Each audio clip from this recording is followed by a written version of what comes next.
Hello, this is Rabbi Michael Weiner with Rabbi's Reflections for Tuesday, November 18th, 2025. Shalom. Psalm 39, verses 8 and 9, Part 4. And now, my Lord, what do I wait for? My hope is in you. Deliver me from all my transgressions. Do not make me the scorn of a fool. Rabbi Trail. In verse 8, King David asks the Lord a question. Then immediately, without waiting at all, although that is the question, why wait? He amplifies his original question. He waits because his hope, or rather his expectation, is in the Lord. Why do I prefer the translation of tochelet to be expectation over the more often used hope? In my mind, there's a difference. Although they are similar, hope and expectation, there's such a thing as a pious hope. This is something that, although held in anticipation, it's held in anticipation without much basis in reality. In my way of thinking, expectation has an increased sense of reality. I'm expecting the Lord to answer. Says more than I'm hoping the Lord will answer.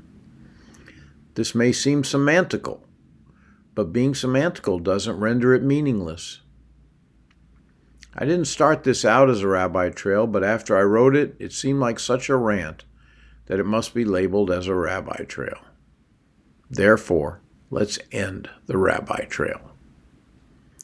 King David is clearly changing gears in Psalm 39 by using the first Hebrew word, ve'ata, meaning and now. And now what? David asks a question whose orientation is what? David asks, Lord, for what am I waiting?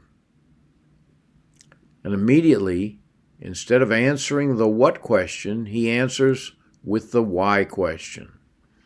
So David answers himself, because my hope or expectation is in you. This pattern in which we ask and God answers is found throughout the Scriptures. Jeremiah 33, verse 3, for example. Call to me and I will answer you. I will tell you great and hidden things which you do not know. And John also wrote 1 John 5, verse 14 and 15, Now this is the confidence we have before him, that if we ask anything according to his will, he hears us. And if we know that he hears us, whatever we ask, we know that we have the requests we have asked from him. In verse 9, David goes on to ask for two things: deliverance from sin, and not to be looked down upon, even by a fool. We need the Lord to free us from sin. So many proof texts come to mind here. Finally, after much deliberation, I settled on just this one. It's a little long, but quite thorough. Titus 2:11 and following. For the grace of God has appeared, bringing salvation to all men, training us to deny ungodliness and worldly desires, and to live in a manner that is self-controlled and righteous and godly in the present age. We wait for the blessed hope and appearance of the glory of our great God and Savior, Messiah Yeshua.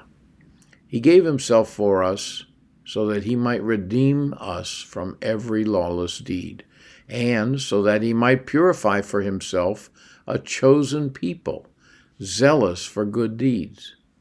So communicate these things and encourage and correct with complete authority. Let no one look down on you. Please join me in prayer today that we will take this call to righteousness in Messiah Yeshua seriously.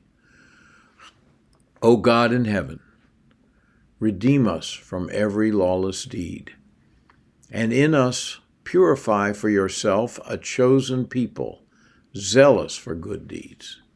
Shalom, shalom.